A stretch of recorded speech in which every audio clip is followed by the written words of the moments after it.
अस्सलाम वालेकुम students, welcome to my channel. आप देख रहे हैं मैथ सॉल्यूशन। आज मैं आपको बताऊंगी बेसिक्स ऑफ प्रोबेबिलिटी डिस्ट्रीब्यूशन। ठीक है, आपको मैं प्रोबेबिलिटी डिस्ट्रीब्यूशन के बेसिक्स बताऊंगी। अगर आप मेरी वीडियो एंड तक देखेंगे तो आपको ज़रूर समझ आएगी।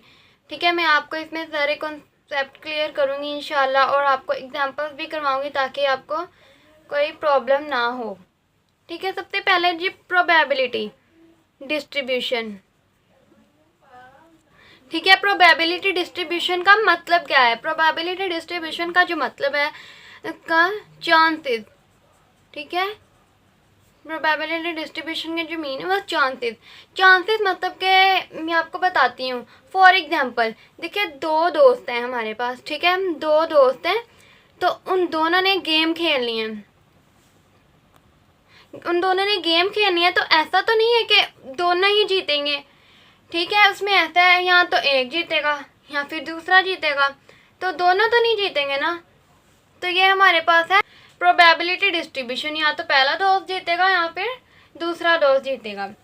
ठीक है, इसमें कुछ इम्पोर्टेंट बातें हैं जो मैं आपको बताऊं। ठीक है, ये मैंने लिखा है the P of Y must satisfy the following two condition. जो हमारे पास है ना प्रोबेबिलिटी डिस्ट्रीब्यूशन, इन कंडीशन को सेटिस्फाई करता है। देखिए, इनमें फर्स्ट कंडीशन में क्या है? 0 is less than equal to P Y is less than equal to 1 for each possible value of Y. ठीक है, जो वाई की जो हमारे पास जो आता है ना प्रोबेबिलिटी का आंसर, वो हमारे पास बिटवीन 0 एंड 1 के होता है। ना वो 0 से छोटा होता है और ना वो 1 से बड़ा होता है आंसर उसका। ठीक है, वो 1 और 0 के बिटवीन में होता है जो भी उनका आंसर आता है। और सेकंड पे summation of P of Y करेंगे ना, तो वो ऑलवेज इक्वल टू 1 होगा। ठीक है, कभी कभार स्टैटिस्टिक्स में ऐसा होता है कि वो आ जाता होता है 0.0 कुछ, लेकिन वो 1 ही होगा। ऐसा तो बहुत कम होता है कि वो 1 ना हो, लेकिन जब पे ना ही होता वहाँ पे हम लिखते हैं, क्योंकि ये होता है समेशन ऑफ पी वाई ये 1 के इक्वल ही होता है। ठीक है, ऐसा भी होता है कि 0.99, तो ये भी हमारे पास 1 राउंड ऑफ करके 1 बनता है, तो हमारी जो summation of P of Y है वो 1 ही आता है। उसके बाद मैं आपको बताती हूँ प्रोबेबिलिटी डिस्ट्रीब्यूशन की टाइप। प्रोबेबिलिटी डिस्ट्रीब्यूशन की टाइप देखें, एक होती है हमारे पास डिस्क्रीट प्रोबेबिलिटी डिस्ट्रीब्यूशन। ठीक है, डिस्क्रीट। ठीक है, एक होती है हमारे पास discrete probability distribution and second is continuous probability. ठीक है, ये हमारे पास होगी टाइप। अब इनके मतलब देखें, डिस्क्रीट जो है ना, डिस्क्रीट हम उसे कहते हैं जिसे हम काउंट कर सकते हैं। ठीक है, डिस्क्रीट डाटा की मैं बात कर रही हूँ कि डिस्क्रीट हम उसे कहते हैं जिसे हम काउंट कर सकते हैं। ठीक है, फॉर एग्जाम्पल डिस्क्रीट की एग्जाम्पल मैं आपको देती हूँ यहाँ पे। For example number of children and family, number of children and family। Examples और भी हैं, कॉइन टॉस।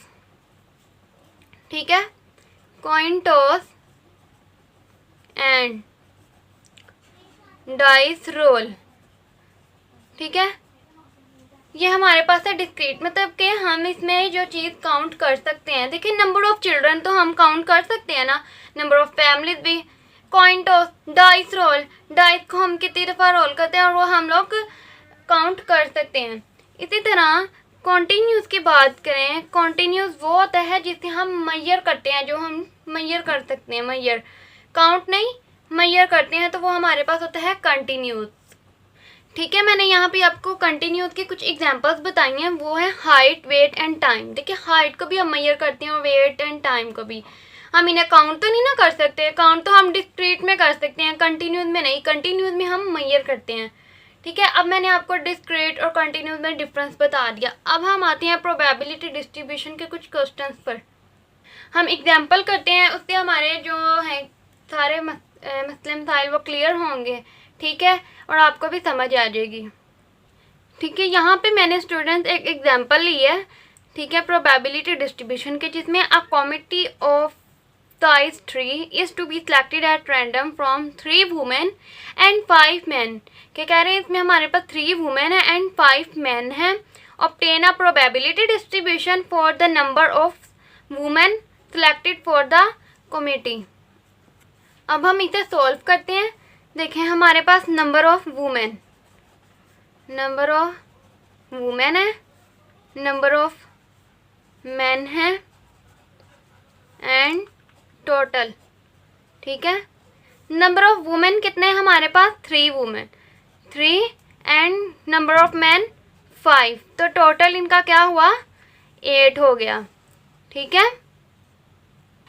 है, मैंने यहाँ पे लिख दिया नंबर ऑफ वुमेन जो है वो 3 है and number of man 5, total 8।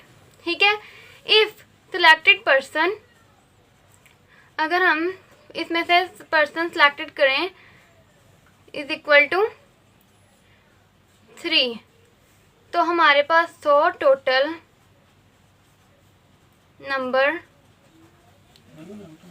Of sample points, total number of sample points जो है ना वो हमारे पास आ जाएंगे 8, 3। ठीक है, 8 क्योंकि हमारे पास टोटल था और जो सिलेक्टेड पर्सन वो 3, तो 8, 3। तो ठीक है, यहाँ पे मैंने कोई लाइन नहीं लगाई, ये डिवाइड में नहीं है, ये NC3 है। ठीक है, हम लोगों ने ये कैलकुलेटर से निकालना होता है, मैं आपको बताती हूँ। ठीक है, यह कैलकुलेटर ऑन। ठीक है, 8 का बटन क्लिक किया, शिफ्ट दबाना है, शिफ्ट, उसके बाद ये जो हमारे पास डिवाइड का साइन है ना, इसको दबाना है, इसके ऊपर लिखा NCR, तो मैंने ये क्लिक किया तो C आया और जो हमारे पास नीचे था वो 3 आया, 3 मैंने लिख दिया और इसको मैंने इक्वल किया तो वो हमारे पास आंसर आया 56। तो यहाँ पे अब मैं क्या लिखूँगी, 8C3 की जगह यहाँ पे मैं लिखूँगी 56।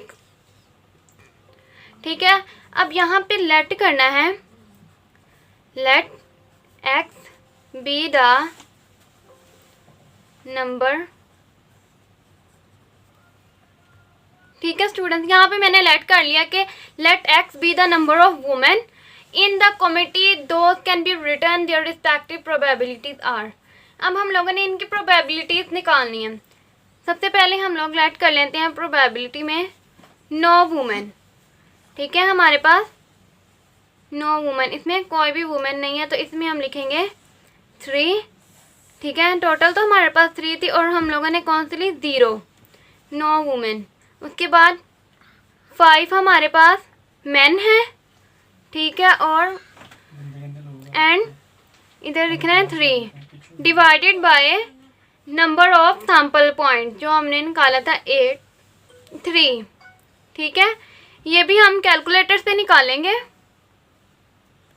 जैसे मैंने आपको बताया कि NCR वाले बटन से जाएंगे, यहाँ पे भी कोई लाइन नहीं है सेंटर में, ये डिवाइड नहीं हो रहे, NCR से सोल्व होंगे।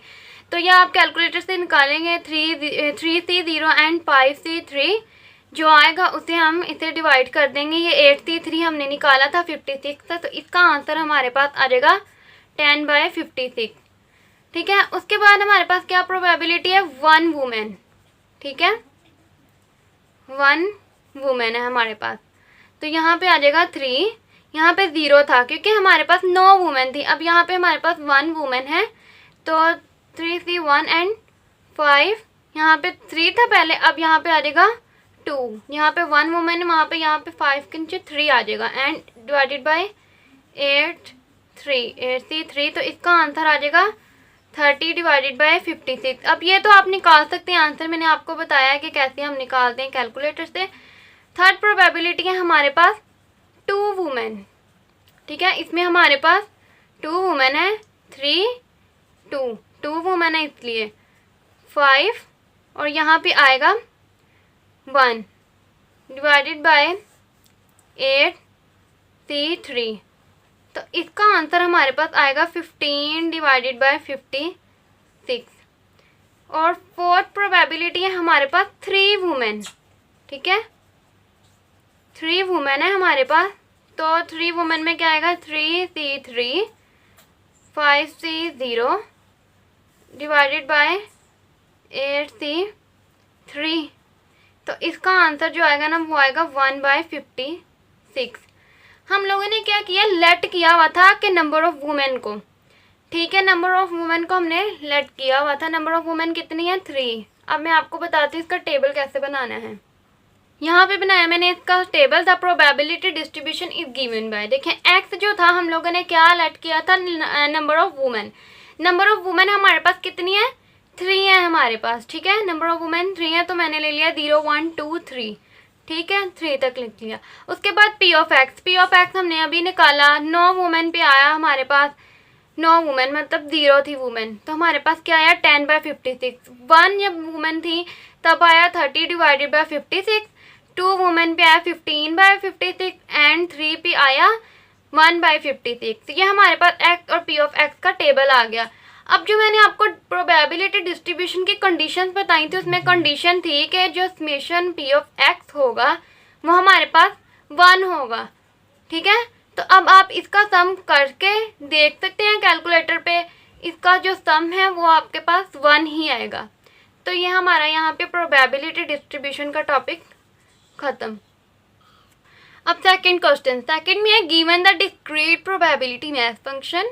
वो कह रही है हम लोगों ने आपको गिवन दिया हुआ discrete probability mass function P of X is equal to 4c(x) bracket में है 1/2। ये यहाँ पे लाइन है, ये 1/2 है, ठीक है, 1c2 नहीं है, 1/2x ब्रैकेट 1/2 ब्रैकेट क्लोज की पावर में लिखा हुआ 4 - x। तो यहाँ पे हमने पॉइंट क्या करना है, यहाँ पे उन्होंने हमें x की वैल्यू दी हुई है 4x is equal to 0 1 2 3 and 4। इसमें हमने पॉइंट करना है प्रोबेबिलिटी डिस्ट्रीब्यूशन। तो क्या करेंगे इसमें, सबसे पहले p of x is equal to 0। ये बहुत ही ईजी है, ये आप खुद भी कर सकते हैं, ठीक है। x is equal to 0 put करना है, ठीक है, 4c(0) 1/2 x है पावर में, तो x की जगह पे आ जाएगा 0 1/2, ठीक है, 4 - 0। इसे सॉल्व करेंगे तो 4c(0) जो है ना वो 1, किसी की भी पावर 0 हो ना, किसी की भी पावर 0 हो तो वो 1 के इक्वल होता है, ये भी 1 के इक्वल आ गया। 1/2 की पावर 4 है, क्योंकि 4 - 0 इज 4, तो 1/2 की पावर क्या आई 4, तो 1/2 की पावर 4 होती है 1/16। तो हमारे पास p of x is equal to 0 क्या आ गया 1/16। ऐसे ही हम नेक्स्ट भी फाइंड करेंगे, ठीक है स्टूडेंट। ऐसे ही बाकी वैल्यूज पुट की, put p of x is equal to 0 put किया तो आंसर हमारे पास आया 1/16। ऐसे ही उसमें 0 की जगह पे x is equal to 1 put किया तो आंसर आया 4/16। 2 पुट किया तो 6/16, 4 पुट किया, 3 पुट किया तो 4/16 एंड 4 पुट किया 1/16। हमने बस x इज इक्वल टू 4 तक ही पुट करनी है, क्योंकि उन्होंने हमें खुद क्वेश्चन में कहा हुआ है कि हमारा जो x है ना वो 0 1 2 3 एंड 4 है, तो इस वजह से हमने 0 से 4 तक ही पुट करनी। अब ये हमारे पास क्या आ गई p ऑफ x। तो अब हम इन्हें अगर ऐड करें, ये इनको ऐड करें, ठीक है, मैंने आपको यहाँ पे इसका टेबल बना के दिखा दिया। देखिए यहाँ पे x था हमारे पास 0 1 2 3 एंड 4, तो p ऑफ x देखते हैं। p ऑफ x में जब हमने 0 पुट किया तो आंसर आया था 1/16, 1 पुट किया 4/16, 2 पुट किया 6/16, 3 पुट किया 4/16 एंड 4 पुट किया 1/16। इनका जब सम किया ना समेशन p ऑफ x, तो हमारे पास आंसर आ गया summation p of x is equal to 1। तो ये हमारा टॉपिक यहाँ पे हो गया क्लियर। इसका मैं अब आपको नेक्स्ट क्वेश्चन करवाती हूँ एग्जाम्पल, ताकि आपको और क्लियर हो जाए।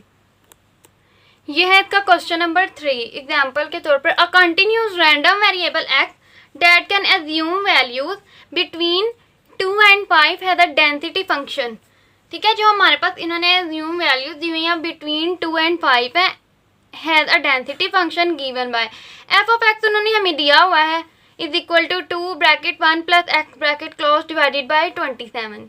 तो हमने इसमें फाइंड क्या करना है, फाइंड करना है p of x is less then 4, ठीक है, ये हमने फाइंड करना है। तो उसके लिए हम देखते हैं वी आर गिवन डैट, जो हमारे पास गिवन है वो हम लिखते हैं इधर, f of x is equal to 2 1 plus X divided by 27। और उन्होंने हमें वैल्यूज़ क्या दी हुई हैं, जो 2 is less than equal to X less than equal to 5, 2 और 5 के दरमियान में है वो वैल्यूज़, ठीक है। तो हमने यहाँ पे जो हमारे पास फॉर्मूला है ना, फॉर्मूला मैं आपको लिखती हूँ। आपने इसको अगर आपके पास ऐसे क्वेश्चन आए, ऐसे फाइंड आउट करना हो, तो हमने फॉर्मूला यही लगाना है, F of A plus F of B divided by 2 multiply B minus A. ये जो बेस होती है ना, बेस होती है b माइनस ए के इक्वल, तो ये बेस ही है, तो b माइनस ए मैंने यहाँ पर लिख दिया। अब हम लोगों ने फाइंड आउट क्या करना है, P x of less than 4 find out करना है। इसमें हमारे पास उन्होंने हमें 4 दिया हुआ है पहले से, ठीक है ना। तो हम लोगों ने जो हमारे पास एक्स से होती है ना पीछे वैल्यू, वो हमारे पास a होती है, ये हमारे पास b है, ये हमारे पास वैल्यू जो है b है। a तो इसमें गिवन ही नहीं है, तो a हम यहाँ से लेंगे। यहाँ पे उन्होंने हमें रेंज दी हुई है 2 से 5 के बिटवीन है, तो हम 2 इसमें लेंगे, ठीक है। हमारा जो b है ना वो बड़ा होना चाहिए। देखिए उन्होंने b तो हमें क्वेश्चन में पहले से ही गिवन दिया हुआ है, b हमारे पास 4 है, तो बस जो a है वो नहीं है, तो a को हम ले लेंगे 2, ठीक है ना। हम a को 2 ले लेंगे क्योंकि इसमें हमें दिया नहीं है। तो हम इसमें पुट करते हैं एफ ऑफ 2, क्योंकि हम लोगों ने इधर फॉर्मूले में क्या पुट करना है, F of A plus F of B. B तो हमारे पास है, मतलब इसका है कि हमने एफ ऑफ 2 फाइंड आउट करना है और एफ ऑफ 4 फाइंड आउट करना है। तो एफ ऑफ 2 फाइंड आउट करेंगे तो इसमें 2 1 प्लस 2 डिवाइडेड बाय 27, ठीक है। इसे सॉल्व किया तो आंसर आया 6/27। उसके बाद जो है हमारे पास हम लोगों ने फाइंड करना है एफ ऑफ 4, क्योंकि हमने फॉर्मूले में पुट करना है और हम लोगों ने इसकी वैल्यू निकालनी है। तो एफ ऑफ 4 पुट करेंगे 2 1 plus 4 divided by 27 is equal to 10/27 आ गया। इसे तो आप सॉल्व कर ही सकते हैं, तो इस वजह से मैंने आपको इधर डायरेक्ट आंसर लिख दिया। अब हमने एफ ऑफ ए भी निकाल लिया, एफ ऑफ बी भी निकाल लिया फॉर्मूले के मुताबिक। बेस नहीं निकाली, बेस क्या होती है बी माइनस ए। बी की वैल्यू जो है हमारे पास 4 है और ए की वैल्यू है 2, तो बेस क्या आ गई हमारे पास, बेस इज इक्वल टू 2। तो अब हम लिखते हैं इधर फॉर्मूला लिखते हैं F of A plus F of B divided by 2 multiply B minus A, ठीक है। F of B F of A हमारे पास क्या है 6/27 प्लस एफ ऑफ बी, मतलब कि यहाँ पे हमारे पास क्या आएगा, सॉरी मैं आपको यहाँ पे लिख के बताती हूँ सही तरह, F of 2 plus F of 4 आएगा, क्योंकि हमारे पास ए और बी थोड़ी है यहाँ पे तो हम लोगों ने एफ ऑफ 2 और एफ ऑफ 4 की वैल्यू फाइंड की हैं। तो divided by 2 multiply B minus A क्या आया 2, तो मैंने यहाँ पे लिख दिया 2। एफ ऑफ 2 आया 6/27 प्लस एफ ऑफ 4 क्या आया 10/27 डिवाइडेड बाय 2 मल्टीप्लाई 2। ये वाला 2 इस 2 से कैंसिल आउट हो गया, तो हमारे पास क्या रहेगा 6/27 प्लस 10/27। तो इसका आंसर क्या आ गया हमारे पास 16/27। ये हमारे पास किसका आंसर आया, P of X is less then 4, ठीक है। ये हमारा आंसर आ गया इसके इक्वल। इसका जो सेकंड पार्ट है ना, मैं इधर लिख देती हूँ। अब इसका जो सेकंड पार्ट है ना, उसमें लिखा हुआ है P3 is less than equal to X is less than equal to 4। इसकी वैल्यू फाइंड आउट करनी है। इसकी वैल्यू जो है ना वो आप खुद फाइंड आउट करेंगे। इसमें क्या करना है, ए भी हमारे पास गिवन है, ए जो है हमारे पास 3 है और जो हमारे पास बी की वैल्यू है वो 4 है। तो इसे हम खुद यही वाला फॉर्मूला अप्लाई करेंगे और इसका आंसर निकालना है आप लोगों ने, ठीक है। और अगर इसका आंसर आपको समझ नहीं आएगी तो आप कमेंट सेक्शन में पूछ सकते हैं, ठीक है। और अगर आपको प्रोबेबिलिटी डिस्ट्रीब्यूशन के मुताबिक जो मैंने आपको बताया उसमें कोई भी समझ नहीं आई तो वो आप कमेंट सेक्शन में पूछ सकते हैं, ठीक है। और फिर मिलते हैं नेक्स्ट वीडियो में, तब तक के लिए अल्लाह हाफिज़।